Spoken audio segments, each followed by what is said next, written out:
Herzlich willkommen zu einer neuen Ausgabe von Weisheiten zum Mitnehmen. Das Thema heute: Debatte, Diskussion, Dialog. Genauer: Debatte ist zerstören, Diskussion ist zerschlagen, Dialog ist durch das Wort überzeugen.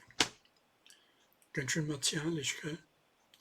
Ist es jetzt ein Dialog, eine Diskussion oder ist es gar eine Debatte?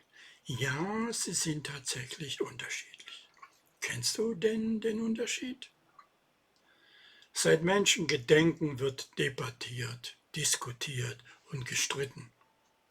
Von den antiken griechischen Agoras für politische Diskussionen über die Bundestagsdebatten, den Bundesrat, die Präsidentschaftsdebatten in den USA bis hin zu Speakers Corners in London spielen Diskussionen und Debatten eine wichtige Rolle in der Entwicklung des menschlichen Denkens. Wie sieht es aber im Kleinen aus, in persönlichen Diskussionen, in Diskussionen am Arbeitsplatz, in Debatten in der Schule? Debatten und Diskussionen haben ihren Platz in unserem Leben und jede hat ihre Besonderheiten. Lassen Sie uns gemeinsam herausfinden, welche das sind. Wie ich schon in meinen anderen Videos bereits gesagt habe, inspiriert mich der Austausch mit anderen Menschen zu meinen Videos. Die Inspiration für dieses Video stammt aus einer Konversation mit einem Amerikaner auf LinkedIn über Covid-19 und Impfungen. Seine ausschlaggebende Aussage war: "There is no debate about my son." Über meinen Sohn gibt es hier keine Debatte. Wenn nicht hier in einem Forum, wo denn dann?, fragte ich ihn. Er blieb dabei: "There is no need for debates here." Ich dachte mir, vielleicht bedeutet ja Debatte im Englischen oder Amerikanischen etwas ganz anderes. Immerhin wird im deutschen Fernsehen ja oft von Debatten gesprochen. Das muss doch etwas Positives sein, oder? Ich fragte ihn, ob er wüsste, ob es Unterschiede zwischen dem englischen und dem deutschen Verständnis von Debatte gäbe. Als ich keine Antwort bekam, machte ich mich eben selbst auf die Suche. Ich machte mich also auf den Weg, um herauszufinden, gibt es einen Unterschied zwischen Debatte im Englischen und Debatte im Deutschen. Und siehe da, es gibt gar keinen Unterschied zwischen den beiden Sprachen. Aber es ist ein sehr großer Unterschied, ob man debattiert, diskutiert oder wirklich einen Dialog führt. Erstaunt ich war und habe mich auf die Suche eingelassen. Fangen wir mal mit Debatte und Diskussionen an. Erstens: Was um alles in der Welt ist der Kern dieser beiden Begriffe? Bei der Debatte, Französisch kann ich nicht aussprechen, niederschlagen, vom lateinischen batuere, schlagen, bekämpfen, kämpfen oder auch Krieg führen, geht es darum, den anderen mit den eigenen Argumenten zu schlagen.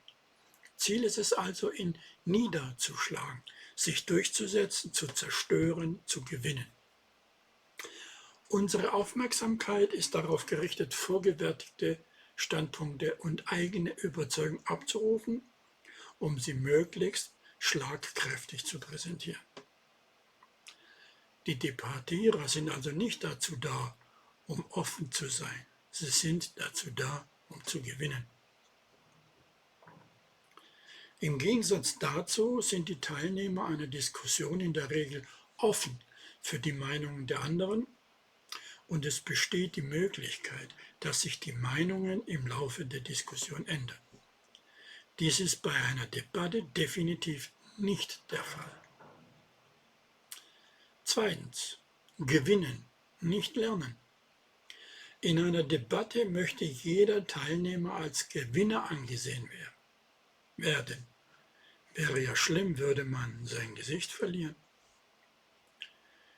Die Debattierer tun bei jedem Schritt so, als würden sie in jeder Phase der Debatte gewinnen, auch wenn es nicht der Fall ist. Ein Teil der Debatte besteht darin, ein Performer zu sein, Künstler oder vielleicht doch ein Schauspieler.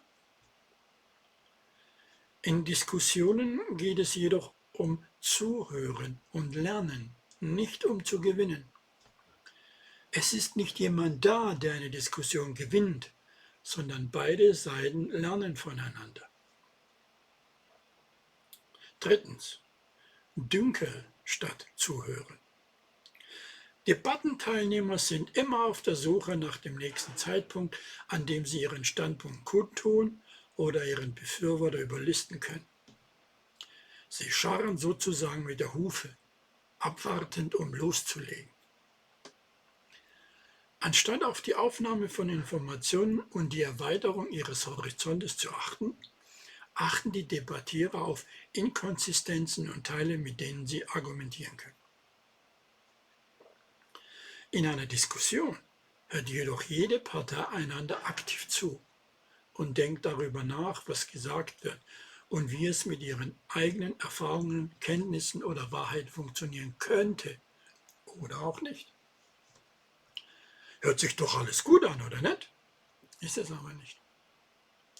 Diskussion bedeutet wörtlich in Stücke schlagen, lateinisch discutere, zerschmettern, aufrühren, auseinanderschlagen oder auseinanderschütteln.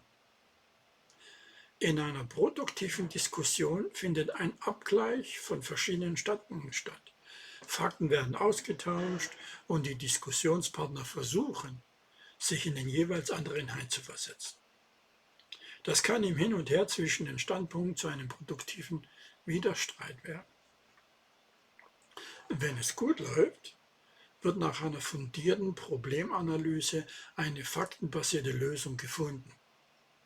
In einer Diskussion liegt unsere Aufmerksamkeit also auf dem Faktischen. Aber Achtung, uns ist nur ein bestimmter Ausschnitt der Wirklichkeit zugänglich, nämlich unserer.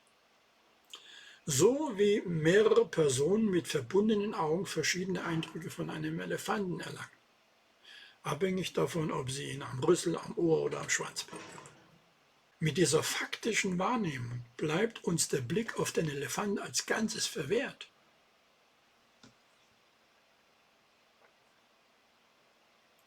Viertens. Abwenden statt Authentizität. Wenn ein Debattierer während einer Debatte mit einem Thema oder einem Argument zu kämpfen hat, wurde ihm wahrscheinlich beigebracht, sich von ihm abzuwenden und in vertrautes Terrain zurückzukehren. Dadurch hat nämlich der Debattierer wieder die Kontrolle und steht auf der Seite des Gewinners. Diskussionen werden einen authentischeren Themenfluss haben, da die Diskussion keinen Sinn mehr ergibt, wenn die Teilnehmer plötzlich die Gesprächsrichtung ändern. Eine Debatte ist formell, bewusst, wird nach einem vereinbarten Regelwerk durchgeführt und am Ende der Debatte wird eine Entscheidung getroffen. In Debatten selbst werden Argumente verwendet, aber ein Streit selbst ist informell, normalerweise ungeplant, kann hitzig werden und endet nicht immer in einer Entscheidung. Wie in der antiken Agora, A debattiert mit B und umgekehrt. Jeder will den anderen zerstören. Das Volk hört A und B zu und entscheidet dann am Schluss, wer den anderen am besten besiegt hat. Fünftens. Zielführende Kommunikation. Die zielführende Form der Kommunikation für ein neues Thema ist weder die Debatte noch der Streit oder die Diskussion. Es ist der Dialog. Der Zweck des Dialoges besteht im Gegensatz zu den beiden vorherigen, Debatte und Diskussion, darin, eine gemeinsame Verbindung zwischen den Sprechern herzustellen. Die erfolgreichsten Dialoge verlangen also von den Teilnehmern, Urteile zurückzustellen, zuzuhören, Fragen zu stellen und sich eingehender mit Annahmen zu befassen. Niemand wird in einem Dialog gewinnen oder verlieren. Es geht um mehr als die Diskussion eines interessanten Themas. Ich betone unbedingt auch die Bedeutung des Dialogs für das Schaffen von Ausgleich in der Welt. Wenn sich die Menschen mehr dem Dialog widmen würden, wäre die Welt mehr im Gleichgewicht. Zusammenfassend sei also gesagt, das Ziel einer Debatte ist es, jemanden verbal zu zerstören, zu bekämpfen, während das Ziel einer Diskussion ist, jemanden verbal zu zerschlagen, zu zerschmettern. Im Gegensatz dazu zielt ein Dialog via, durch, Logos, das Wort, Sinn, also durch das Wort darauf ab, zu überzeugen und gemeinsam Strategien zu finden, mit denen beide Parteien zufrieden sind. Würdest du denn den Dialog erkennen, wenn du ihn hören würdest? Ja? Dann entscheidest du dich wohl schon immer für den Dialog, oder?